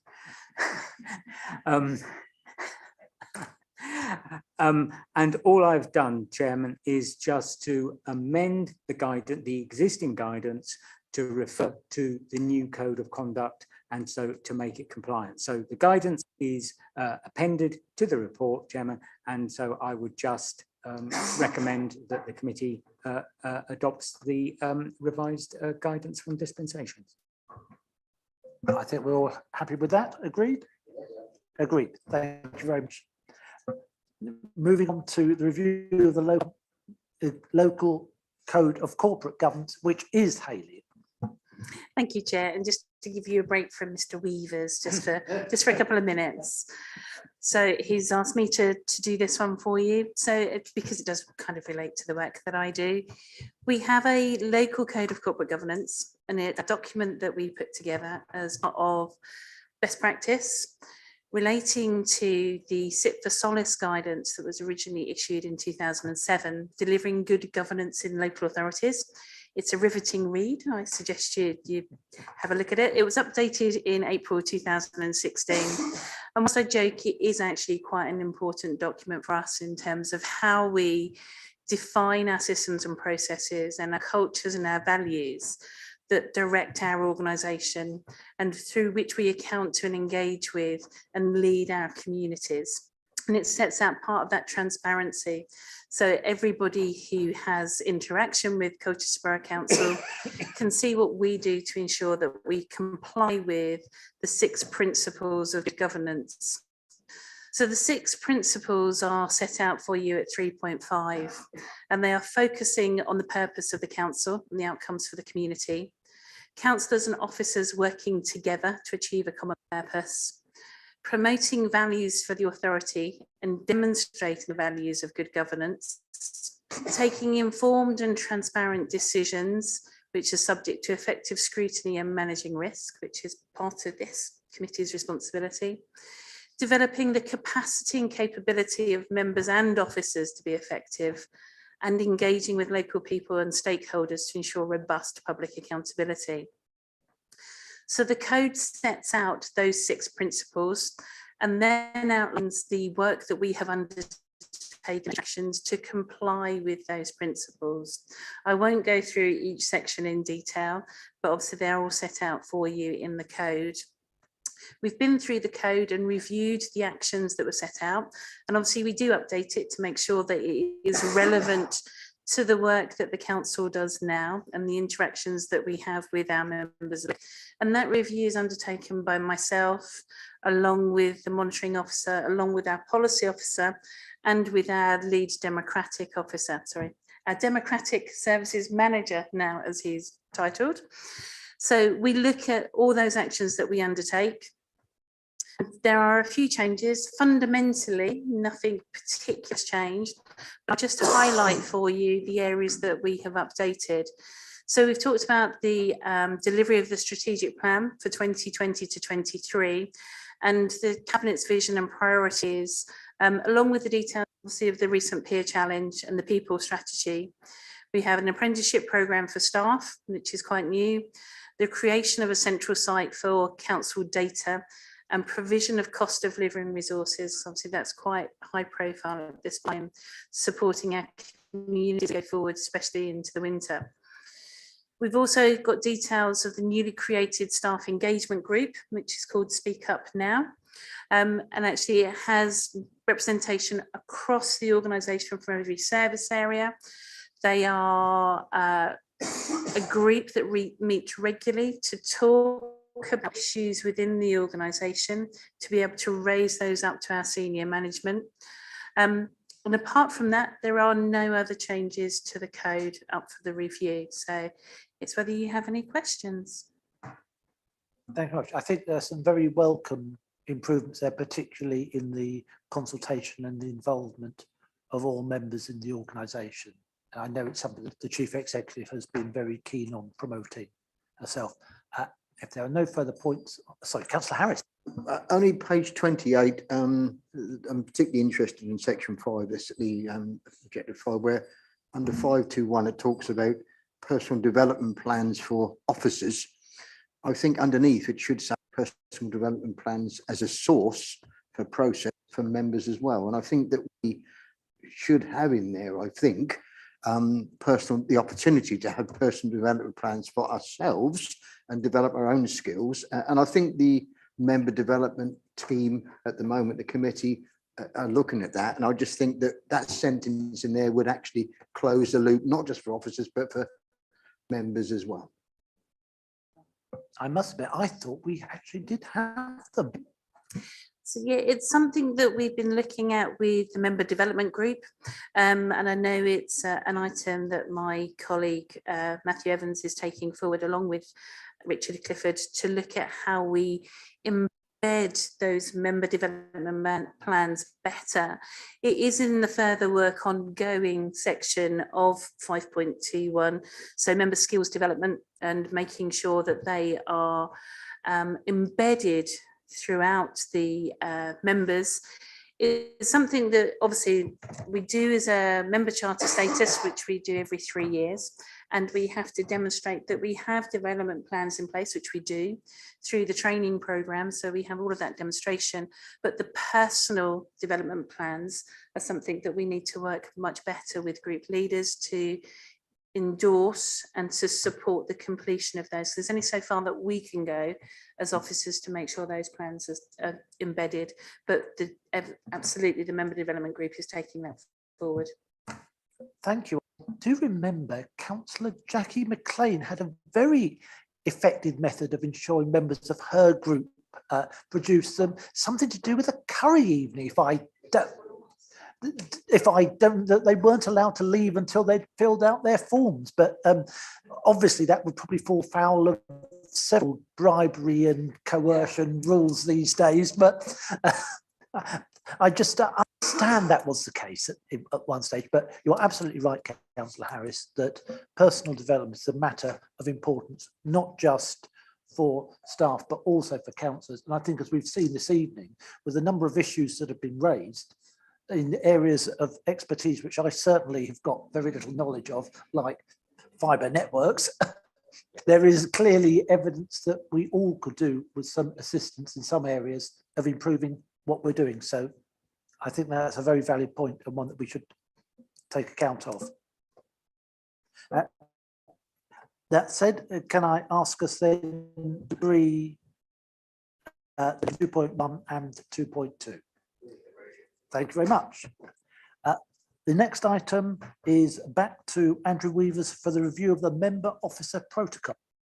Yes, thank you, Chairman. You'll recall that of the ethical framework in the council constitution, we have something called the member officer protocol, and that sets a framework for good working relationships between councillors and officers. It comes to this committee on an annual basis for you to review it. We have reviewed it from an officer point of view, and we consider it is still fit for purpose. It's operating satisfactorily, and no changes are proposed. So my suggestion is that you agree that the protocol be included in the council's constitution. Thank you. Councillor Smithson. Unfortunately, Mr. Weavers, you may need to make a change or two. On page 222, it refers to Her Majesty's government and will now need to be updated. Councillor Pearson, page 223. Page 215. Yeah, no, it's just again named individuals rather than roles in subsection 4. It has everyone's name. Whether or not that's appropriate is something that I think we just need to consider. I think you're quite right, as we've done previously with those ones, that it should be the role rather than the individual. Right. In that case, can I ask us to agree the actions set out in 2.1? Agreed? Thank you. And the next one, gifts and hospitality, obviously a very seasonal item coming up. Mr. Weavers. Thank you. Trying not to be a Grinch at this time of year about gifts and hospitality. So you recall that we have guidance for councillors regarding gifts and hospitality.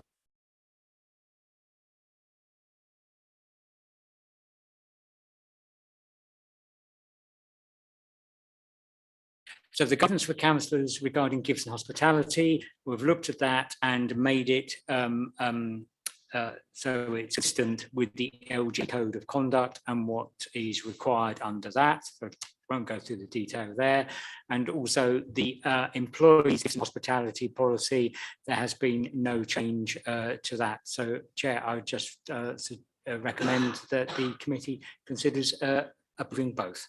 Thank you. I understand our staff councillors, we now would have to report any gift even if we declined it, which previously wasn't the case. Chair, that's absolutely right. That's a requirement of the LGA Code of Conduct and has been reflected in the guidance. Yeah. And what steps are we going to take to ensure that councillors are aware of this change? Because I think it is a very important one, because clearly if somebody is making inappropriate offers to a councillor, they might well be making them to other councillors, and just because the first councillor declined that offer, the others may not be. Thank you, Chair. Very, very valid point. I will be writing to all councillors to draw this to their attention following this meeting, actually. And also one of the points in the code for doing that and for informing the monitoring officer of refusing it is to see whether there are any particular trends going on where any particular named individuals are trying to, for want of a better word, nobble our councillors. Thank you very much. And again, I think it's a very important one there. Councillor Smithson. This isn't covered per se in the policy, but it policy about hospitality provided to members by private companies. We are actually in a slightly odd position where numerous members are in fact offered hospitality by Colchester Borough Council's commercial entities on a fairly regular basis, because we attend board meetings and the like, and we are offered drinks, dinner, and so on and so forth. I don't know whether anyone's actually given any thought to this, because if I have to declare every time CBH offer me a sandwich with a meeting, you're going to be sick of my emails coming in telling you I've had sandwiches with meetings. And it does apply to all of the members who sit on all of the boards of our own organisations. So, for example, the chair of CBH has invited all of the board members for after the board meeting in December. So I assume I now have a declaration to make. Thank you. Mr. Weavers. Yes, thank you. That is an extremely valid point, and I think I'll amend that paragraph to make that clear for you. No, and thank you for drawing that point out. Thank you. Councillor Naylor. Thank you, Chair. I just wanted to pick up on something that Mr. Weaver said regarding spotting trends and so on. And I wondered the natural extension of that is what would you do with the information you gather? Because there's obviously data protection issues there, but also would that be something that would be disclosable under FOI, for example? That's a very good question.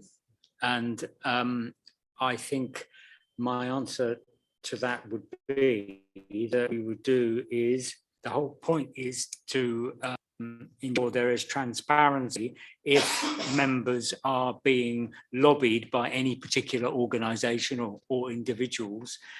And if that is the case, then I think we would look to perhaps approach those individuals and inform it's not appropriate for you to be providing gifts or hospitality to members. So can I just say, of course, this is a new provision, something that's not in at the moment, and it's something that we would also look to the LGA guidance to, of which I'm afraid I haven't got to hand. I'm very happy for you to just write to me and let me know what the outcome of your reflections are. That'd be fine, because I am particularly interested in if such appropriate analysis as you describe would then be disclosable under FOI. Thank you. Thank you. I think you raised the interesting point there, because clearly if you take a situation where two councillors in a particular ward, for the sake of argument, reported a contact from a individual, there would be a question as to the third councillor, had they been approached and perhaps accepted an inducement without that there. So I think you're quite right in raising that point as with the FOI implication. Councillor Pearson. Yeah, thank you. That's a really good question. It raised a further point for me, in that if we are to declare from now on also any declinations, at what point would Mr. Weavers feel it was appropriate to alert all members to the fact that an organisation, an individual approached more than one of us with an offer of a gift? Because I think it would be, you know, I would like to, if councillors, my colleague councillors have been approached. If it's a one-off, then no. But if that approach has been made to more than one councillor, I would like to know, to be on my guard, if I was approached by that organisation or that individual. I think, again, a very valid point, and something which, again, would depend on the nature of what was coming in and who was making the request. Councillor Naylor. Sorry, I think this will be my last comment on this point, but I just also am concerned on behalf of all members about the perception of such refusals or acceptances, and what that may do for the reputation of individual councillors and what that may do collectively for the reputation of the council per se. I think it's always an issue, and sadly, you do get references on occasions, particularly at planning committee, to brown envelopes, which the chair stamps on immediately, that there are some unfortunate public perceptions, but by having a register such as this, it makes it extremely clear. I remember that when I first became a councillor, I was told on one occasion, you've got to be very careful when you go out to see someone about a planning inquiry. If they offer you a glass of wine, even if it's a hot summer evening, the answer is no. So you're quite right, though, that there is a perception, and I would like to think the evidence supports it, that Colchester has always had a council which has had a very good place in this area. Chair, and if I can give members some sort of reassurance, if that sort of allegation comes anywhere near me, I do jump on them, whoever making those sorts of allegations, and make sure that, you know, that councillors' individual reputations are not damaged by such allegations, unfounded allegations. Thank you. That's good to know. Thank you very much.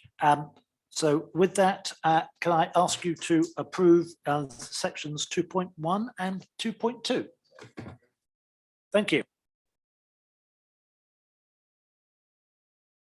I'll come on to work programme, which in view of the amount of extra work we've added tonight, especially thanks to Councillor Smithson.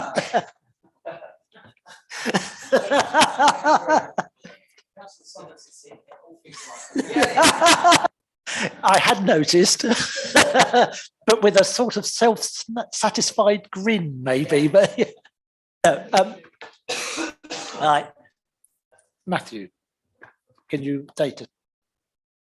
Yes, thanks, Chair. The only thing I was going to draw to the committee's attention this evening was the fact that's already been touched on, was that an additional meeting of the committee had been requested to dispense with its shareholders' responsibilities for the commercially owned companies. So just to advise the committee that at any point they are considering a report in respect of any of the commercially owned companies or the subsidiaries, they are in effect acting as a shareholder committee already. So that's just so you're aware that the committee will already be doing that. But I understand the request was for a dedicated meeting. So we've looked at the possibility for this, and there is a suggestion that the meeting already scheduled in January, which is scheduled to consider the business plans of CCHL, and that needs to happen in January, be removed or stripped of other business, so that meeting can be used as a shareholder meeting and potentially allow a deeper dive into companies. But I just wanted to ask the committee what the thoughts on that were, given that we've heard tonight that there is an ongoing review, an external review, a peer review, there's going to be a change of management of companies, whether it was felt that this would be a worthwhile exercise, or whether the committee felt that it would be more appropriate or useful to postpone the shareholder meeting until the new fiscal year and just take a feel, really. The meeting's there for us to use. There's no issue with doing it. How does the committee feel about that? Thank you. Thank you. I think a lot of it would depend on whether there was a new chief executive appointed at the time. Councillor Pearson. Thank you, Chair. My own preference would be, given some of the things that we've discussed and raised this evening, is that we should go ahead with that meeting in January, and regardless of whether or not a new chief executive is in post at that time, I think there are lots of things that we would want to consider regarding the review of CCHL management, and we could have our two penneth that evening that goes into the process for appointing the new chief executive. As the voice for the shareholder at GNA, I think that's appropriate for us to do, I would suggest. Just looking to Mr. Wood to go back to the guidance that we have. Councillor Smithson. Thank you, Chair. I don't believe we can leave it until the new municipal year, even if we wanted to. I think some of the issues we've raised regarding the finances of the commercial entities will be critically important budget setting, and we need to do our work probably in advance of budget setting. So need to think about that as well, I guess. Thank you. I've been informed that actually the will not be leaving until February, and so therefore the January meeting would be ideal for dealing with this, because he would still be available for it to answer any questions that we might have. So I think that would be extremely useful and extremely good for the timing. So with the panel agreement, we will make those arrangements. Thanks, Chair. So that's really clear. Thank you very much. What we're then proposing is that the items listed on the work programme will be moved. So the only items that will remain with the committee's agreement on the January meetings will be the annual review of the council's company's business plans, and the CCHL half-year performance report, and all other reports that are listed for the 7th would be moved to a meeting in February. So that they will still go, and I think that they're Hayley's report, so we've already spoken about this. Yeah, all 4 of those reports are mine. So you'd have an evening of me, I'm afraid, in February. So if the committee is content to amend the work programme in that manner, we can carry on with that. Can I just obviously just remind the committee, don't laugh, that at some point we're going to get the accounts, and we don't know exactly when those are going to be signed off by BDO still, but it could be at any time. We will take the risk that they might also be added to the January meeting. Santa Claus might deliver them to us, but personally, I think we might be unlucky and be on the list yet again as far as getting the annual report. Just to add that Colchester Borough Homes managed to get their accounts signed by the same firm, just to add a little pressure. Thank you so much. We have some board members from Colchester Borough Homes around, I believe. Thank you. Yes, if you can make those changes, Matthew, that would be very much appreciated. Right, I think that covers everything this evening. So thank you very much all for both your time and also your contributions to what's been a very, I think, useful and informative meeting. And I think we've done a great deal of useful work tonight in looking at some of the things and sorting some issues out, which will be coming back to us in the near future. So thank you very much again. And sorry, I should also say I did a task cabinet meeting, and the cabinet were fulsome in their praise for the work that we had done, particularly on the efforts on the capital programme, and they very much appreciated the way that we were working in a cross-party and cooperative manner towards that. And so I was asked by the leader to pass on my thanks to you. I've already done it to the various group spokesmen, but to make sure each of you individually knows that thank you very much for